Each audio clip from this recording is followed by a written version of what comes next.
ಕಡೂರು ತಾಲೂಕಲ್ಲಿ ಏನ್ ನಡೀತಾ ಇದೆ ಅನ್ನೋದು ಗೊತ್ತಿದೆ, ಬೀರೂರು ತಾಲೂಕಲ್ಲೂ ಏನ್ ನಡೀತಾ ಇದೆ ಅನ್ನೋದು ಗೊತ್ತಿದೆ. ನಾವೇನ್ ಕೂತಿಲ್ಲ. ದತ್ತಣ್ಣವರು ಒಂದ್ ಕರೆ ಕೂಗಿದ್ರೆ ಎಷ್ಟು ಮಟ್ಟಕ್ಕೆ ಕಾರ್ಯಕರ್ತರು ಜನ ಬರ್ತಾರೋ ಅದೇ ತರ ಒಂದು ಕರೆ ಕೂಗಿದ್ರೆ ಪ್ರಜ್ವಲ್ ರೇವಣ್ಣ ಅವ್ರ ಜೊತೆಗೆ ಅದೇ ತರ ನಿಲ್ಲ ಅಂತ ಕೆಲಸ ಮಾಡಿ ಮುಂದೆ ನಿಂತ್ಕೊಳ್ಳಿ, ಕೆಲಸ ನಾನು ಮಾಡ್ತೀನಿ.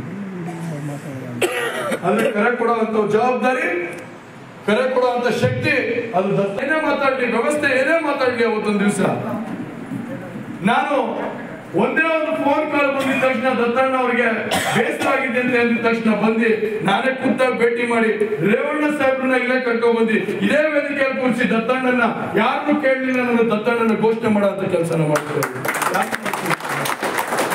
ಯಾಕೆ ಮಾಡಿಸ್ತೆ ಅಂದ್ರೆ ನನ್ನ ಸ್ವಾರ್ಥಕ್ಕೋಸ್ಕರ ಅಲ್ಲ, ನನ್ನ ಸ್ವಾರ್ಥಕ್ಕೋಸ್ಕರ ಅಲ್ಲ, ನನ್ನ ಸ್ವಾರ್ಥಕ್ಕೋಸ್ಕರ ಅಲ್ಲ.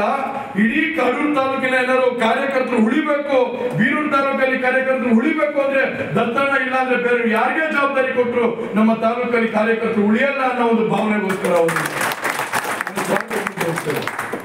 ನನ್ನ ಸ್ವಾರ್ಥಕ್ಕಿಂತ ಹೆಚ್ಚಾಗಿ ನನಗೆ ಬೈಕ್ ಕೊಟ್ಟು ಭಾಷಣ ಮಾಡಿ ಅಂತಂದ್ರೆ ಫೀಲ್ಡ್ ಅಲ್ಲಿ ಮೈಕ್ ಕೊಟ್ಟು ಭಾಷಣ ಮಾಡಿ ದತ್ತಣ್ಣನ ಪರವಾಗಿ ದತ್ತಣ್ಣನ ವಿರುದ್ಧವಾಗಿ ಒಂದೇ ಒಂದು ಪದಗಳನ್ನು ಕೂಡ ಸೇರ್ತಾರೆ ಅಂತ ನಾನು ಜೀವಮಾನದಲ್ಲಿ ಅನ್ಕೊಂಡಿರ್ಲಿಲ್ಲ.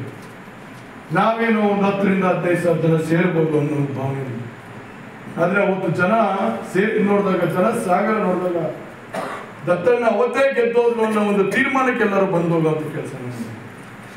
ಆದ್ರೆ ಯಾಕೆ ಗೆಲ್ಲಿಲ್ಲ ಅಂತ ನಾವ್ ಯಾರು ಕೂಡ ವಿಮರ್ಶನೆ ಮಾಡ್ತೀವಿ. ನನ್ನ ಒಬ್ಬ ಶಿಕ್ಷಕ ಹೆಂಗೆ ಒಬ್ಬ ಹುಡುಗಂಗೆ ಬೈದಿತ್ತಿ ಮಾಡೋ ಅಂತ ಕೆಲಸನ ಮಾಡ್ತಾರೆ. ಇವತ್ತು ರಾಜಕೀಯದಲ್ಲಿ ನಾನು ಈ ಶತ್ರುವಾಗಿ ಬೆಳಿಬೇಕು ಅಂದ್ರೆ ಅದು ದತ್ತಣ್ಣನು ಒಬ್ರು ಕಾರಣಕರ್ತರಾಗಿದ್ದಾರೆ ಅಂತ